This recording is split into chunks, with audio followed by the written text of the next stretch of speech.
Bueno, perfecto, perfecto. Perfecto, estás grabando. No, Después, pasame el archivo Zoom bueno, y lo puedo subir. perfecto. No, el comentario que quería hacer para ver si ayuda, vinculando unidades. Ustedes en la escuela clásica vieron a Ricardo diciendo nos conviene producir la industria, compremos más barato en el mundo, comprémosle la lana a la Argentina, compremos el trigo para que coman los ingleses, ventajas comparativas. Después vino Marx con el tema de que convenía comprar máquinas porque se producían más productos con mayor composición orgánica del capital, productos industriales, y como estaba en libre competencia, el capitalismo se quedaba con una tasa de ganancia y el que tenía más inversión obtenía mayor ganancia. Entonces la industrialización, el capital invertido en la industria generaba una apropiación del excedente por parte de aquellas ramas más concentradas, más con mayor composición orgánica del capital, o sea que la C sobre la B, esa cuentita que hacíamos con Isacovi, mostraba lo mismo que había visto Ricardo, que le convenía el producto industrial. Y más dice, claro, se quedan, invierten en máquinas porque así cuando van al mercado en libre competencia, apropian una parte del excedente más importante.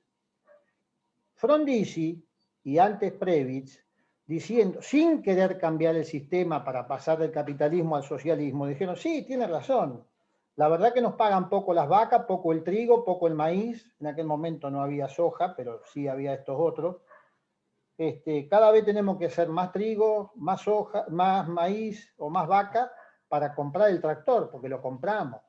Y con 20 vacas el primer año, después son 25, después son 30, o los quintales de maíz cada vez más, y le vendían más cara la máquina. Entonces, el desarrollismo, la CEPAL, Previch, con la teoría del deterioro de los términos del intercambio, que explicó muy bien Ariel, en lugar de cambiar el sistema, dijeron, bueno, vamos a producir los bienes industriales en la Argentina, ¿para qué lo vamos a importar a los autos? Produzcámoslos acá.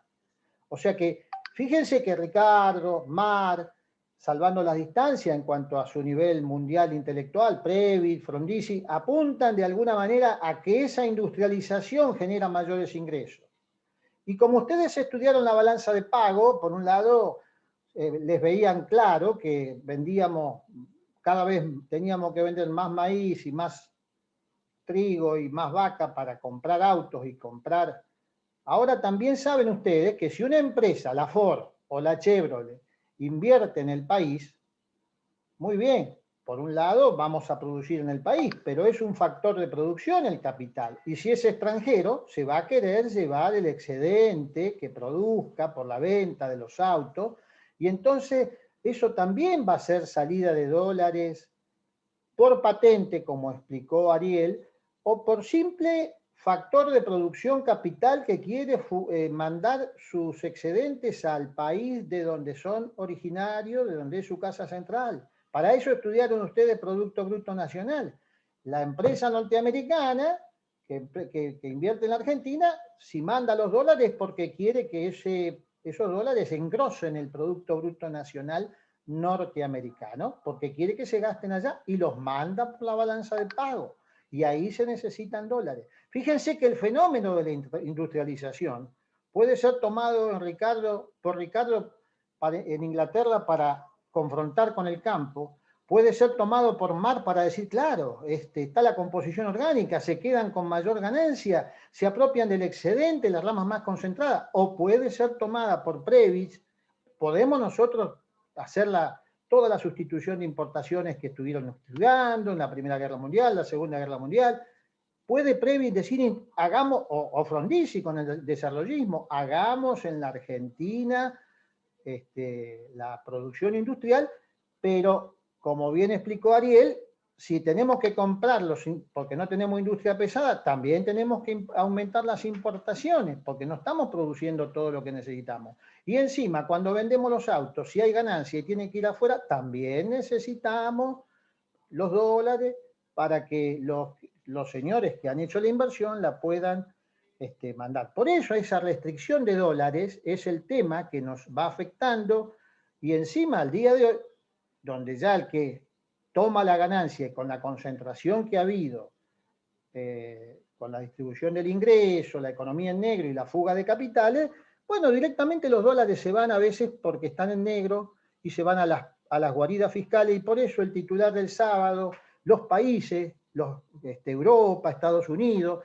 desesperados también, diciendo, che, terminemos con esto de las guaridas fiscales, pongámosle una tasa común que empezó en el 25 y terminó en el 15, hasta el que el propio ministro de Economía también ha dicho, sí, empecemos con el 15 de la Argentina, por lo menos es un inicio para evitar que fuguen los capitales como lo están haciendo. O sea que fíjense que el fenómeno industrial, la CEPAL en el medio de esto, lo que trató de hacer es tratar de solucionar el problema del deterioro de los términos del intercambio, vender cosas del campo para comprar productos industriales, avanzó, hizo su experiencia, pero bueno, la resultante ha sido que tampoco eso ha sido una solución. Por eso es importante todo el conocimiento nacional, la patente nacional y fundamentalmente que los capitales sean de la Argentina. Tiene la ventaja de que si está orientado a que ganen el dinero acá, pues que inviertan acá, que den trabajo acá y que generen una distribución del ingreso que permita vivir bien a los 47 millones y no que andemos viendo a dónde nos fugamos el dinero, producto de la industrialización o de la apropiación del ingreso. Por eso que es interesante lo de la CEPAL, enmarcarlo en ese fenómeno de intentar la industrialización y conocer los defectos o los inconvenientes que generó, ¿no? Eso es todo.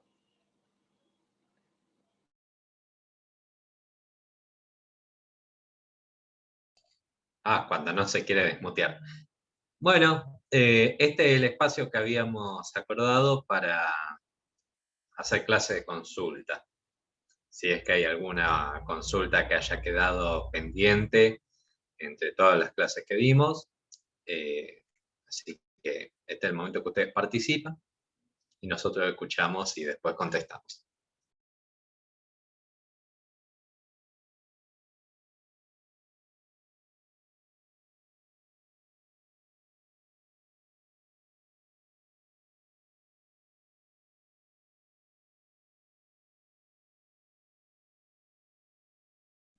Bueno, no hay consulta. No sé, puede ser que les haya dado timidez. Siempre puede pasar, ¿no?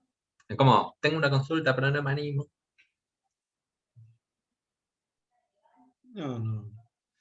No, timidez no, pero hay algunas cosas con respecto a lo que es la deuda pública, diríamos como que arranca todo después de lo de Bretton Woods, ¿no? ¿Cómo es? No me sale el nombre. Como que arranca de ahí. ¿En qué término? Y diríamos, como que no estoy seguro, por eso. La deuda pública argentina comienza con Urquiza y eso es mucho antes de Bretton Woods. Sí, bueno, con lo de... Sí. La toma de deuda que se considera el origen del endeudamiento argentino se lleva durante la dictadura militar y eso es posterior a Bretton Woods. Posterior, esa era la parte que decía. Sí, con lo de la deuda arranca con lo del préstamo que se pide en Inglaterra. Los préstamos se tomaban en un comienzo con distintas entidades bancarias, como era la Baring Brothers, y después del plan Brady se pueden llevar adelante la toma de deuda a través de distintas entidades financieras, incluso bursátiles, con títulos de deuda. Pero bueno, es todo un tema deuda. Sí. Yo lo tiré a colación, estaba ahí la opción, ganó la CEPAL.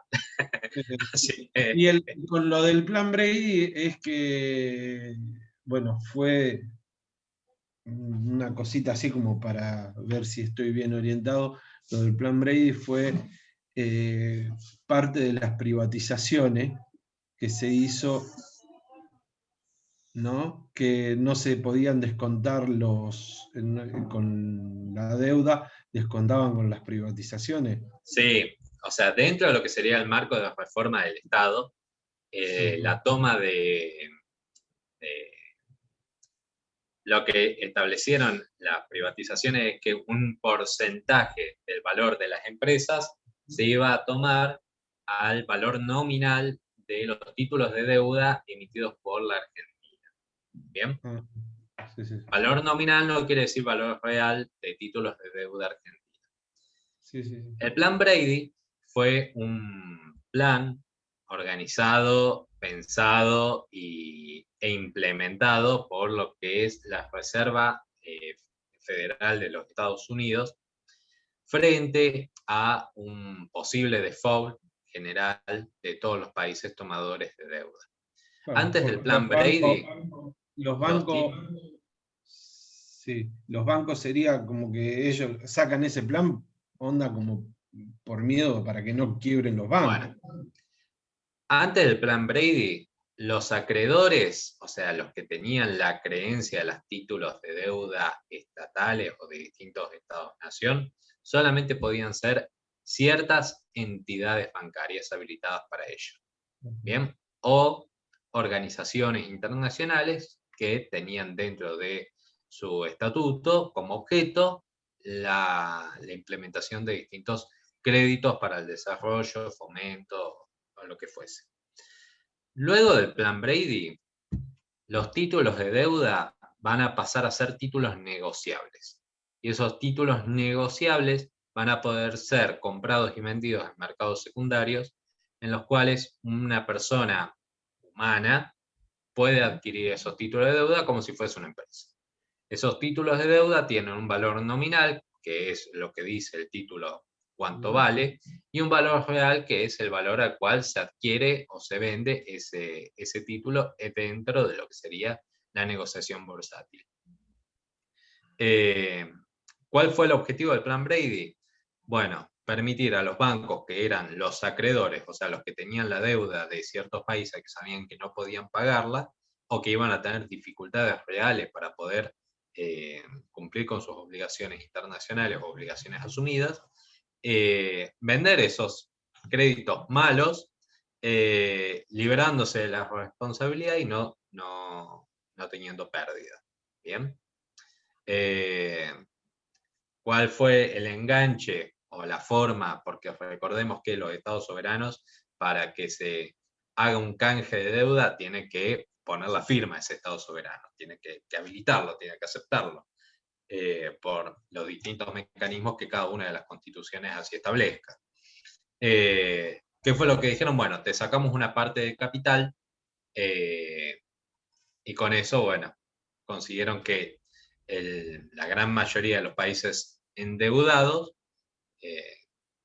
transformaran, convirtieran sus títulos de deuda en títulos de deuda, o sea, su deuda con entidades bancarias en títulos de deuda que luego podían ser comercializados en distintos mercados secundarios. Lo cual generó un gran problema a la hora de pagar, porque así como yo puedo intentar truchar un billete, puedo también intentar truchar títulos de deuda pública soberana. ¿Por qué? Porque, bueno, es un negocio. ¿Bien? Entonces llegó a generar un grave problema a la hora de, bueno, llegaba un momento en el cual aparecían gente que no sabía quiénes eran, cómo es que habían adquirido esos títulos, y como eran títulos al portador, se presentaban y decían, bueno, pagame. Y si vos no le pagabas, te podían iniciar un default, ¿bien? Y tal vez la deuda total eran de miles de millones de dólares, pero alguien que tenía un porcentaje ridículo o muy chico podía ir y decir, bueno, no me pagó, y por los mecanismos internacionales, ese estado se consideraba en default, o sea, cesación de pagos. Con lo cual se le quitaba toda posibilidad de acceder al crédito externo, por ejemplo, o una tasa de interés abusiva. También existían ciertos organismos o ciertas personas que se encargaban de comprar esos títulos de deuda a un precio vil. Cuando estoy hablando de un precio vil es que el valor real de negociación era muy distinto al valor nominal de la acción, y luego cuando lo iban a cobrar pretendían cobrar el 100% del valor nominal, a pesar de que tal vez habían pagado un 10%. ¿Bien? Y ese, entre la adquisición del título y el hecho de irlo a cobrar, tal vez pasaba solamente un mes. O sea, imagínate que vos vas, invertís $10 y al mes siguiente querés cobrar 100. Una desproporción de ese nivel. El famoso 3% de la deuda de los fondos buitre, eso de que con el juez Griesa. El término fondo buitre viene de ahí, sí. Por ejemplo, hay otras prácticas que hacen los fondos buitre, como acciones en corto, que buscan la quiebra de ciertas empresas, a valor vil también, por eso es que se le denomina fondos buitre. Buscan eso, aprovecharse de una situación de debilidad, ya sea de una empresa, ya sea de un holding, ya sea de un Estado-nación.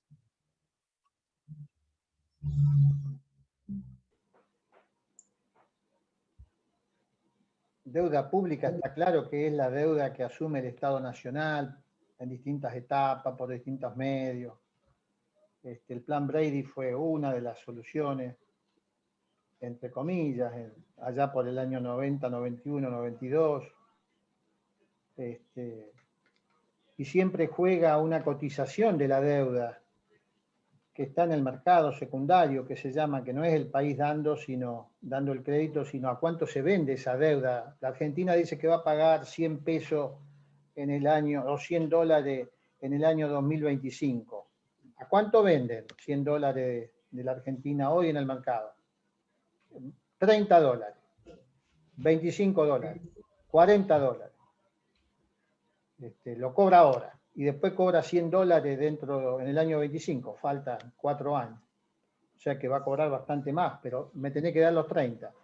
Ese es cuando hay ese manejo que existe, digamos, hay una cotización internacional, se producen esas apariciones con quita acercándose a ese precio. Yo siempre comento el caso del propio Kirchner, que cuando hace la propuesta de la quita del 75% de la deuda, se producía el mismo fenómeno. Tenía una deuda de 100, digamos de 100.000, pero si uno hubiera tenido los dólares para ir a comprarlo de a poquito, en el mercado se conseguía 25 lo que valía 100. Se conseguía 25, 28. Ahora, si Kirchner o el gobierno nacional salía a decir vamos a cancelar la deuda pública, el mercado dice que vale 25. Como yo soy liberal, voy a pagar el precio de mercado, acá están los 25.000 millones y ya me saco de encima la deuda de 100.000 millones. Inmediatamente el mercado no, le va a decir, no, señor Kirchner, usted quiere comprar, mire, usted lo que debe es 100. Usted debe 100. No, pero vale 25. No, que debe 100. ¿Qué podía hacer? Agarrar a 100 personas o a 1.000 y decir, tomá, te doy un puchito y andá a comprar para que no se mueva ese precio de mercado y andá a traérmelo de a poquito. Tenés que agarrar 1.000 personas y darle $1 millón, o 1.000 millones, o 100 personas con $1.000 millones, son 100.000 millones, sí. 100 personas con $1.000 millones, andá no con 1.000, 250 que es lo que vale. Tomá, 250 y tráeme los 1.000. Pero andate con una valija, o imagínense, traten de entender el procedimiento, 100 de mucha confianza, que nadie sea denunciado porque se quedó con nada, y que vayan trabajando de a poquito. No, ¿qué hizo Kirchner? Ofrezco pagar con el 75% de quita, que era pagar el precio de mercado. Yo estoy sorprendido que ningún liberal diga, qué hombre que respeta el precio de mercado, Kirchner. No puso cualquier precio, puso el precio que se estaba pagando. Qué tipo honesto, qué buen hombre en el sentido que, no, nadie dijo eso. Pero lo que ha hecho es, de alguna manera, decir, vale 25 lo que yo tengo que pagar 100, lo pago. Deuda pública. ¿Cómo trabajo con eso? Y al fondo, que viene a decirme que no haga esto y que no haga aquello, ¿cuánto le debo al fondo? ¿Y por qué viene a decirme? Porque usted lo firmó, Kirchner. El país firmó cuando se hizo socio del fondo, que si está endeudado, tiene que hacer algo para pagar. Usted lo firmó. Porque yo debo, es que tengo que hacer caso. Sí, porque usted debe. Ah, así que yo tengo que hacer caso porque yo debo. Y si lo pago, si lo paga, no tiene que hacer caso. Pero entonces lo pago. No quiero que vengan a molestarme. Fíjense todo lo que juega en los 10.000 que pagó con el fondo. Todo eso juega en tema de deuda pública y juega en la política. Y los autopréstamos también juegan. En el plan Brady también había gente que tenía 10 millones de dólares en el exterior. Dice, no, pero no lo quiero dejarlo allá. ¿Usted no me daría un préstamo a mí para que figure que yo estoy endeudado con el exterior? La garantía son los 10 millones que yo tengo. ¿Me daría 9 millones? Pero como no le voy a dar, si lo voy a garantizar.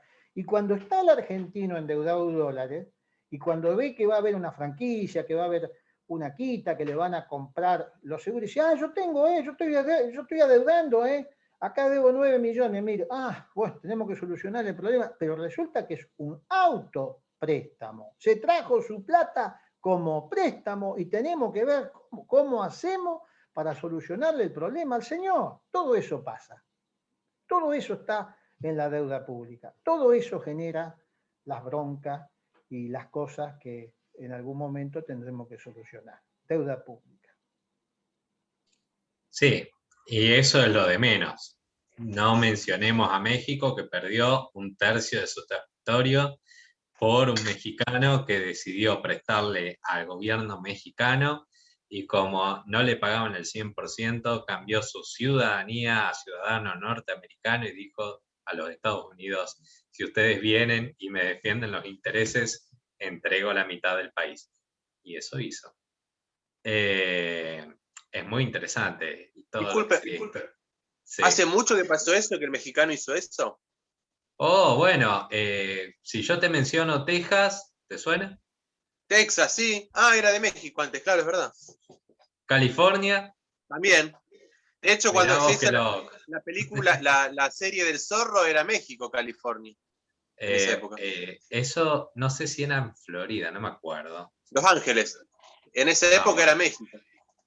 Exactamente. Véanse la guerra estadounidense-mexicana. Estamos hablando de principios del siglo XX, sí.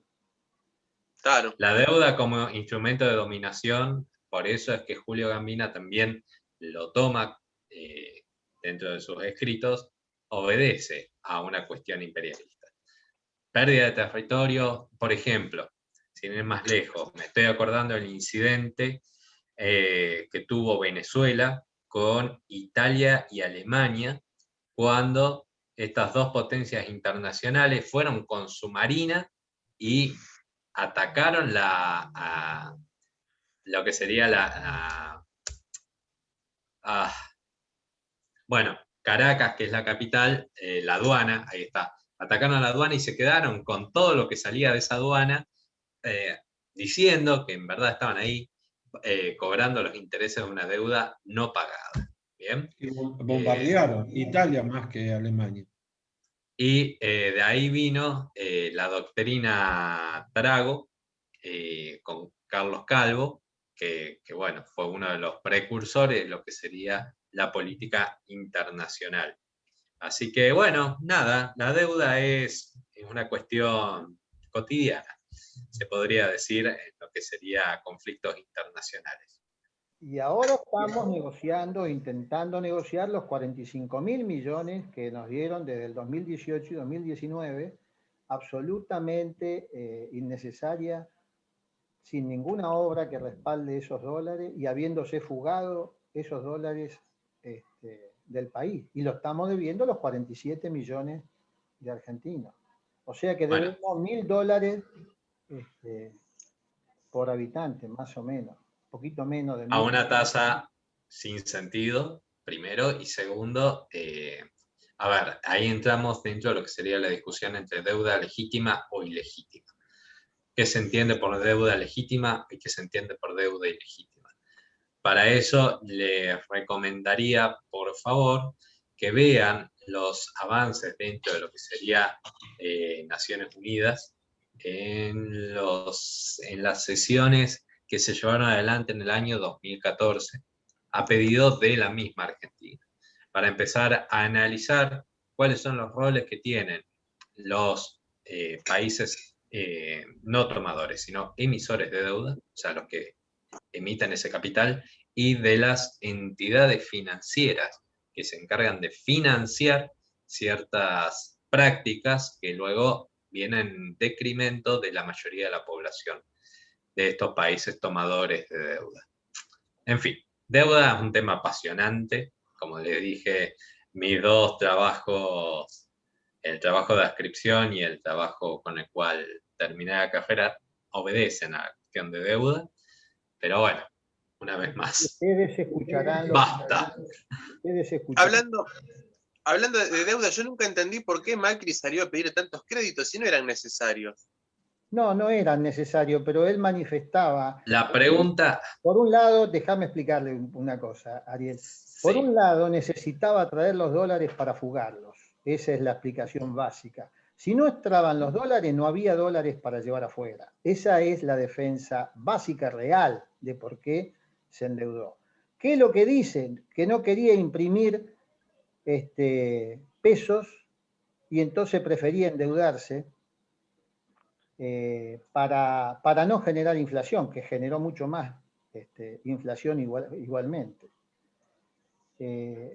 Pero ustedes van a escuchar estos días, si no lo han escuchado ya, que hubo una fortísima infracción nacional por una deuda que debe estudiar el Parlamento y no pasó por el Parlamento, y una fuertísima infracción o delito o mal funcionamiento del Fondo Monetario Internacional, que tiene en su estatuto expresamente indicado que está prohibido prestarle a un país que está vendiendo divisas alegremente para sacarla del país, que fue lo que hizo.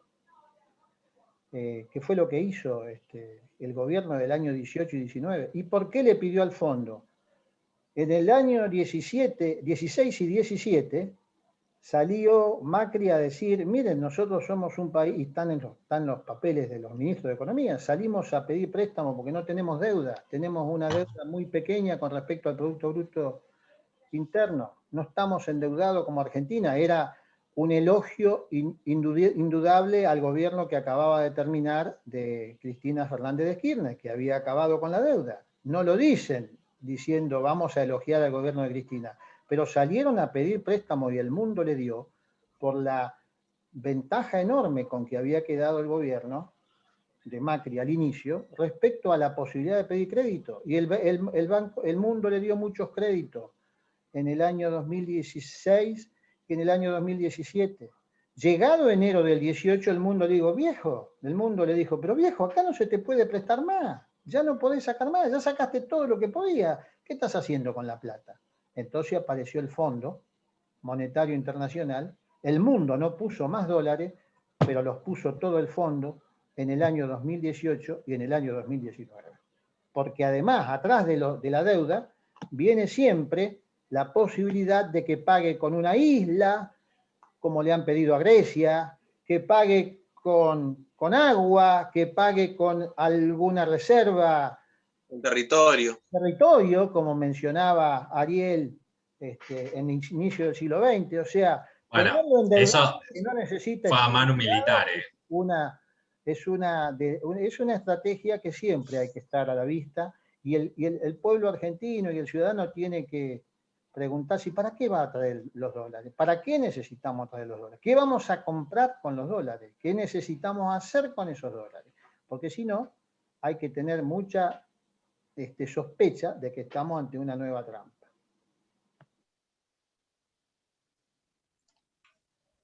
Uh-huh.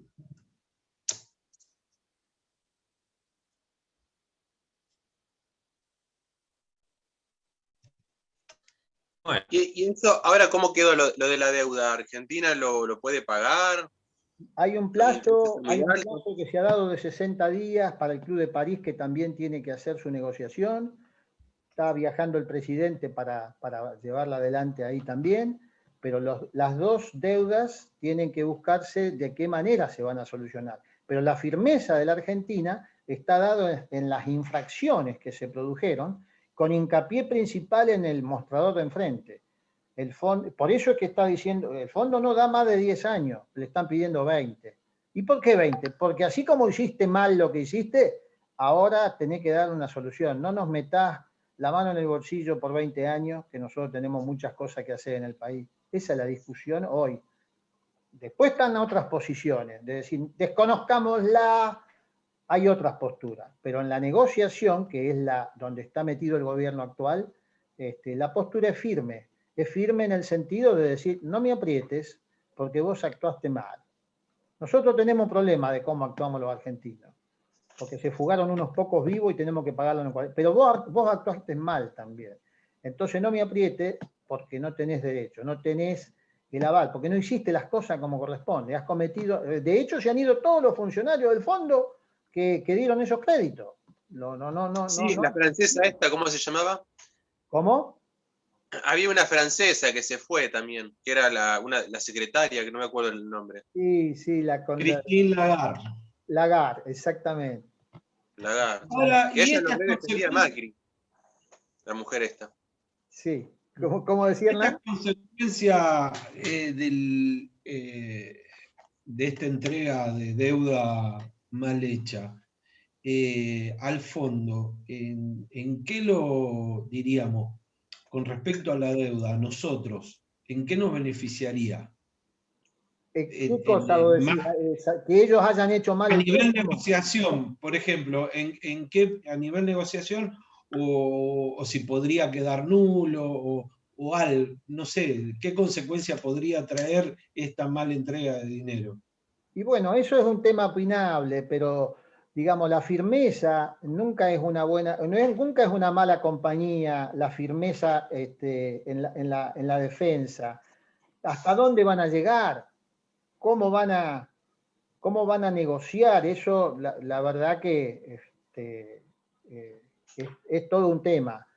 Pero lo que sí, si uno tuviera que pagar 45.000 millones, que encima lo pusieron para que venza ahora, todo ahora, en el 21, 22, 23, no lo puso para años. Por eso que se está planteando, olvídate de cobrar, fondo, olvídate de cobrar, vamos a discutir qué vamos a hacer con esto. Pero se está discutiendo en términos de que sos tan responsable por haberlo maldado como con el derecho de tener que cobrarlo, que también existe, pero está en esa postura de tira y afloje. Por otro lado, tiene que haber alguna forma de llegar a un punto, porque el problema, la alternativa es que si no hay ese acuerdo, bueno, entra en un default, que también ha habido escenarios de default que se ha podido salir, pero no es la intención en la que está el actual gobierno, que está queriendo llegar a las elecciones con una gestión iniciada de acuerdo beneficioso, en el sentido de que no obligue durante varios años, durante muchos años, a hacer desembolsos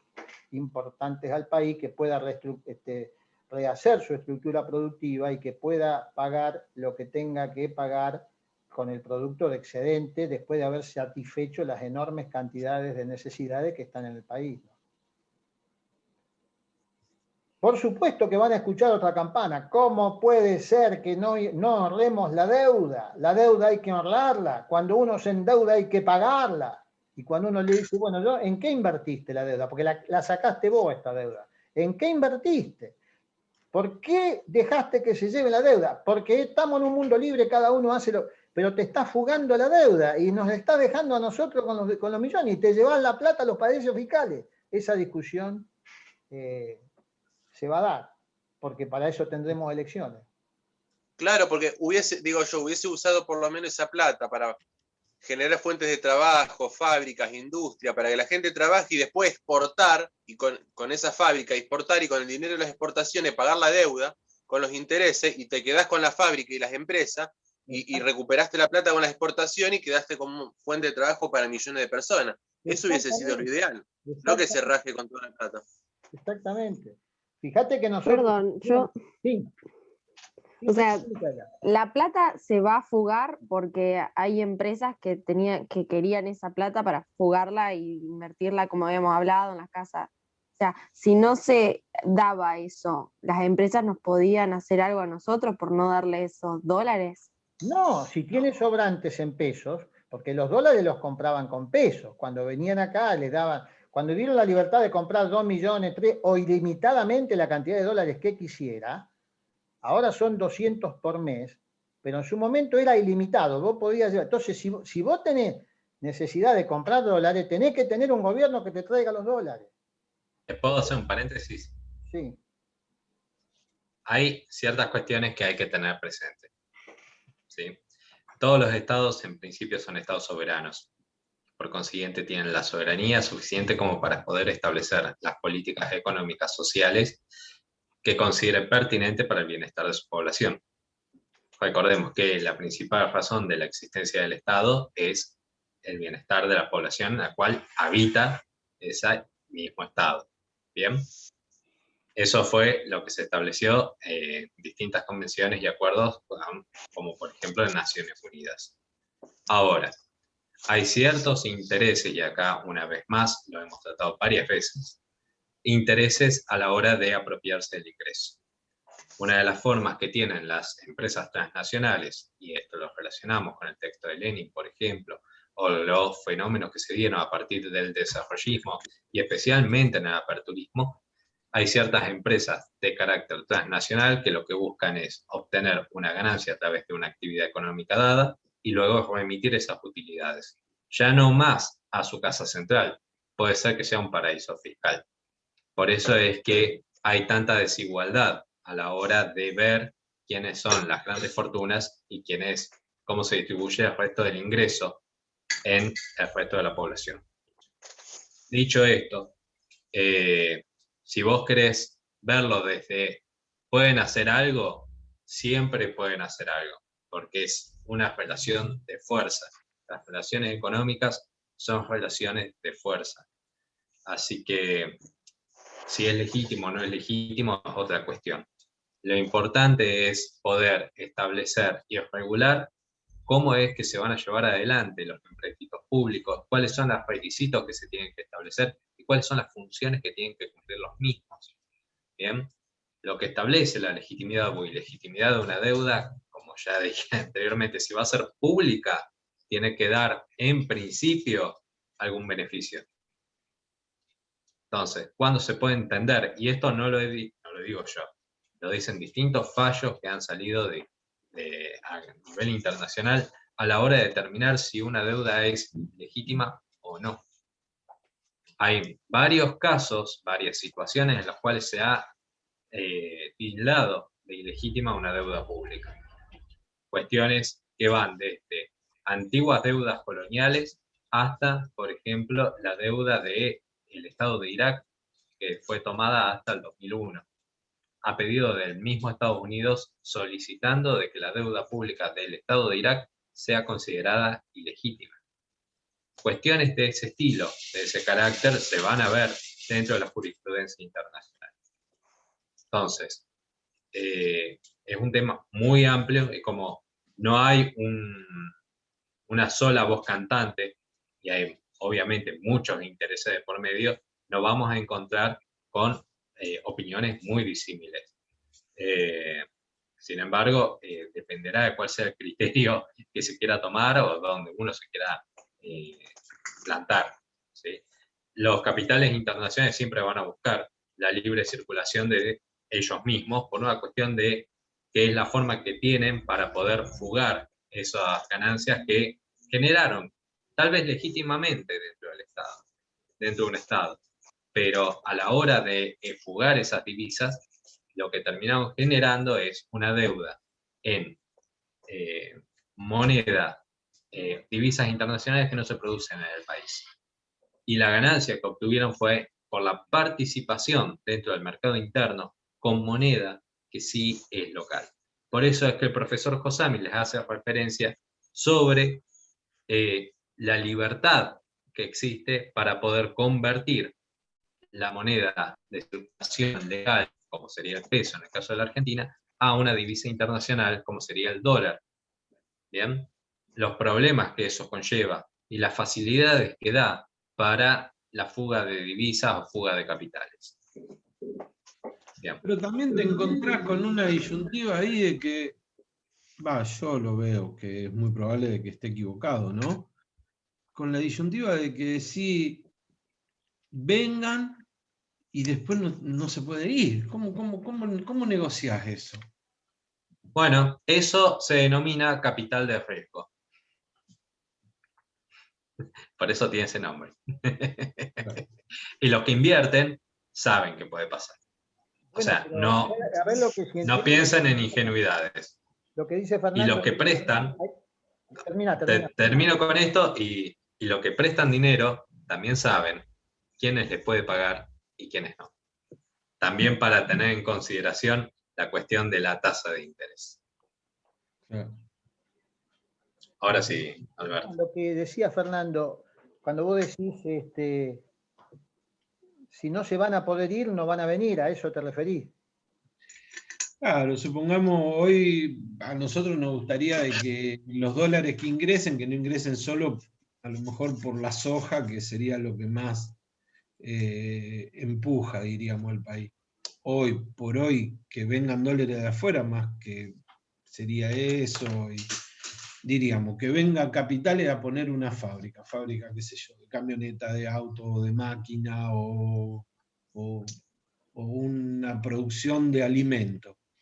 Bueno, Eso, venir vienen, ponen la plata, y cuando se quiera ir a llevar la plata a su país, a su casa, como haría cualquier persona, también es una disyuntiva de decir, bueno, lo que ganaste te lo tenés que dejar acá. pero Fernando, mira, para esa respuesta a esa pregunta que vos haces, muy interesante, tenemos la respuesta en lo que pasó en los últimos 6 años o 5 años y medio. Cuando tenían un gobierno que les garantizaba absolutamente todo, que liberaba el mercado para que se lleven todo lo que quisieran, no entraron las inversiones. Esa pregunta estaba respondida, vos entrás y te llevás lo que quieran. Es más, te vas a llevar lo que no trajiste. Vas a ver cuando nosotros nos endeudemos. No es que esté de acuerdo yo, ojo, no Está estoy de bien. acuerdo. Lo que digo que cómo uno enamora a alguien para que venga a invertir si después por ahí no sabés si la va. Pero qué falso, la falsedad radica en esperar que los capitales vengan porque vos le digas que se van a ir.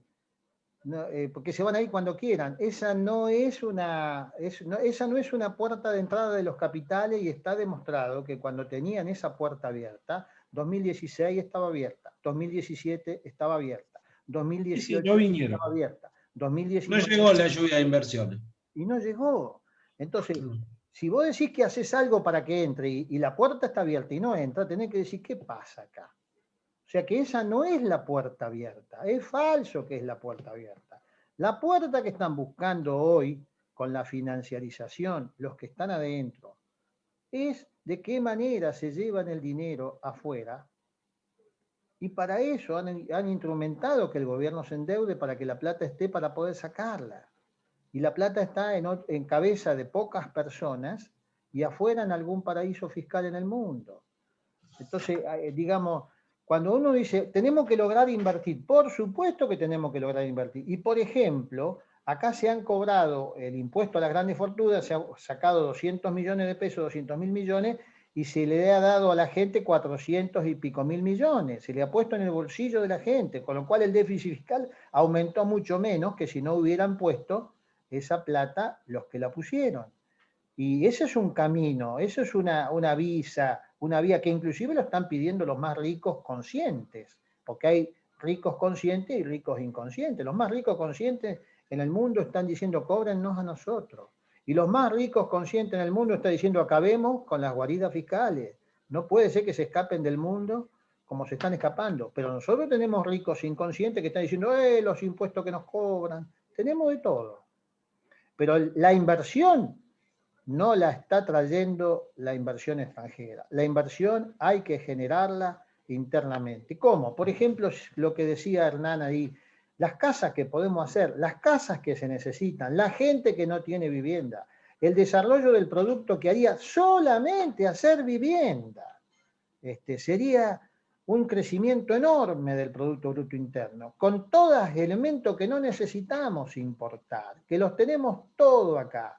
La porla, la arena, la mano de obra, la fabricación de los productos, todo está acá. No tenés que gastar $1 afuera. Podés elegir alguna grifería importante, pero todo se fabrica acá.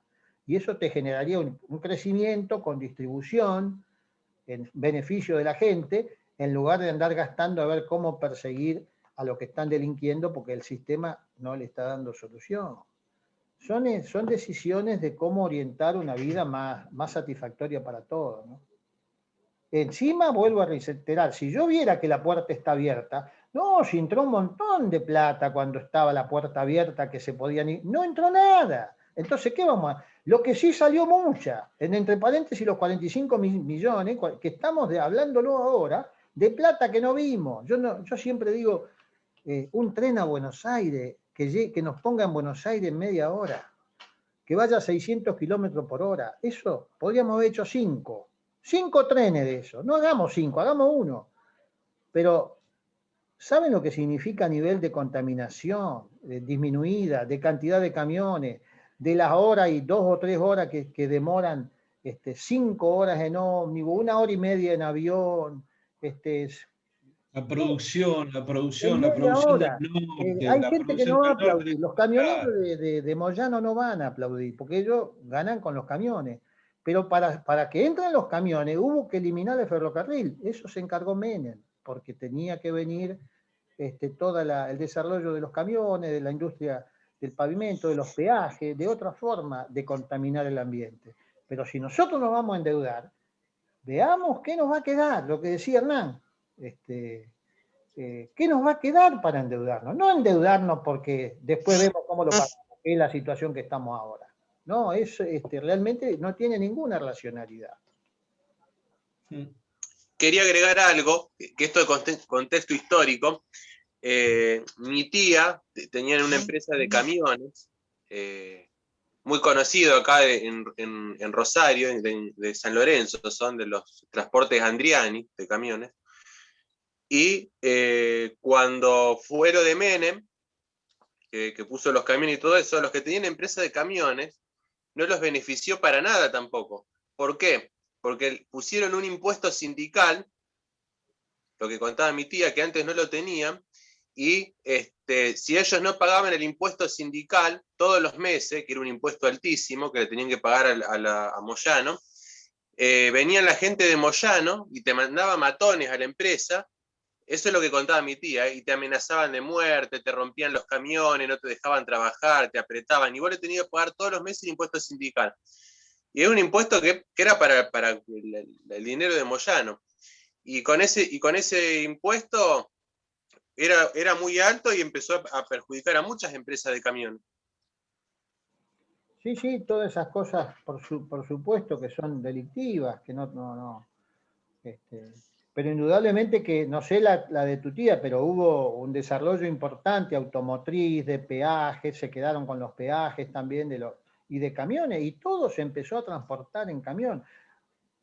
Todo se empezó a transportar en camión. Y eso también perjudicó a pequeños productores que están lejos del puerto, porque el flete los mata. En cambio, si hubiese un buen transporte de tren en camión, todos los productores que están lejos del destino podrían verse beneficiados con poder producir y no verse perjudicados con el flete, aplicando, por ejemplo, una política llegaste a la vía, llegaste a destino. Es decir, si se está con la intencionalidad de que las cosas se transporte, el Estado teniendo o fijando una política de favorecer la producción, perfectamente, pues no te va a matar el flete. No es que vos, si estás trabajando de esta manera, el que esté afuera de los 300 kilómetros no va a poder producir porque el flete le va a salir más caro que la producción. Eso se puede terminar si es que hay un sistema de transporte que quiera favorecer y que quiera hacer que la gente se radique, aunque esté lejos de donde hoy está. No, tenemos gente que viene a las ciudades porque no se ha desarrollado el lugar de donde viene y se atasca y se desarrolla en villas de emergencia, lo cual es una irracionalidad porque no tienen garantizada la forma de vida digna de donde vienen, ¿no? Hay muchas cosas relacionadas que atacadas como corresponde harían una vida mucho más digna para todos los argentinos. Sí, la verdad que fue una lástima que se hayan eliminado los ferrocarriles, porque se podía trasladar muchas más cosas, era mucho más económico. Sí. Y con esto de los camiones vino la mafia. ¿Vino?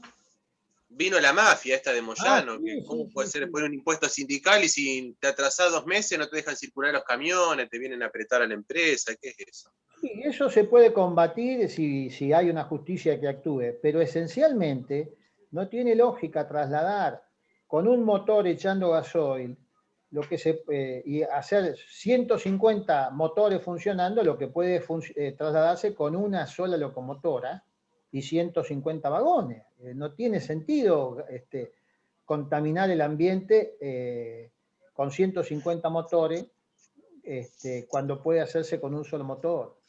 Es más, los camiones de la parte de tendrían que estar para otra cosa, ponerle para las mudanzas, para viajes cortitos, pero no para En llevar cosas a en Buenos este Aires. esquema de que la Esto es un vía tren. sea existente, los camiones deberían llevar todo a la vía y tendrían más trabajo, no menos.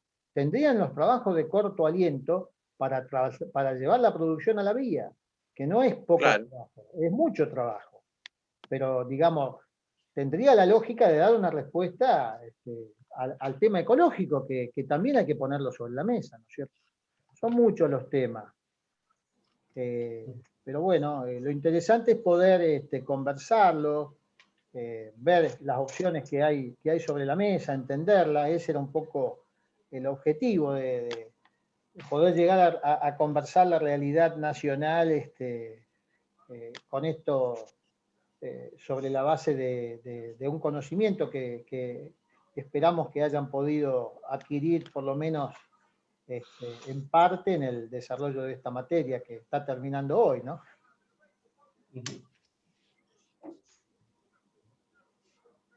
¿Te fuiste a Bueno, explicar algo, Ariel, o a poner algo? no, estoy teniendo problemas con la conexión, No, te fue Alberto. la imagen, pero vos estabas escuchando a lo mejor. Sí, estaba escuchando, pero todo bastante cortado. Espero que bueno, al menos las filminas que pasé se hayan podido ver bien. Bueno, son las Eh, 23:12, si no hay muchas otras cosas más, podemos ir finalizando. Yo quería Bueno, muchas comentarles gracias. que nos queda, si están interesados, porque ustedes tienen que anotarse ahora para el examen del 22, creo que ya están en momentos de anotarse para el 22 de junio y el segundo llamado creo que es 27 del 7. Pero podemos hacer, si tienen alguna clase de consulta, el próximo día miércoles. Nosotros normalmente damos consultas. Si ustedes tienen preguntas, si me las hacen llegar por WhatsApp o si quieren que nos juntemos el 20, hoy es 9, el 16. Hoy es 9.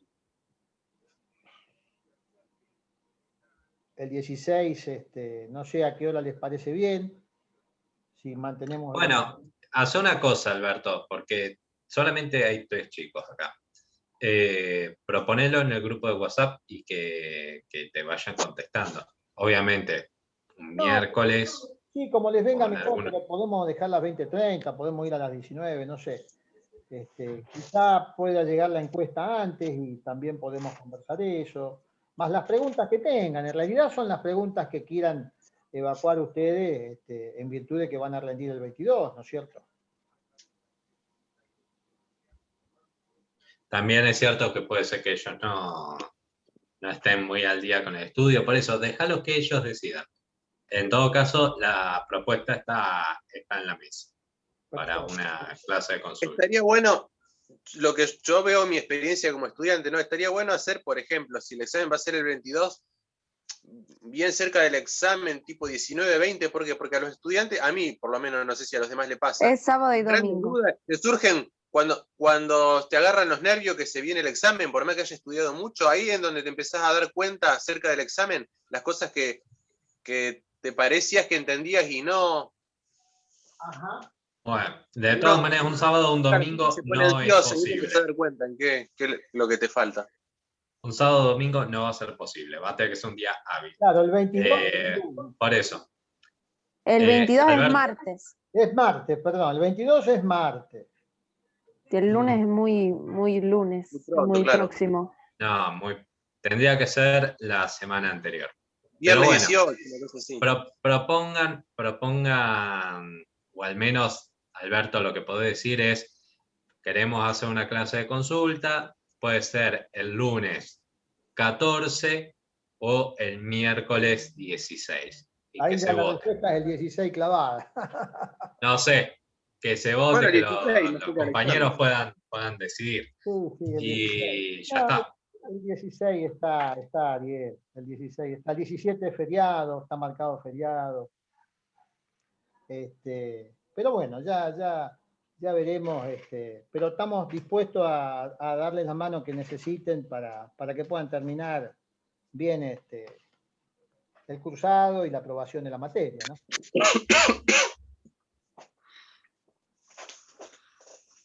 Bueno, sin más entonces, Alberto, después pasame la grabación, La vamos que a veo que hacer, seguís ya. grabando, así que... Y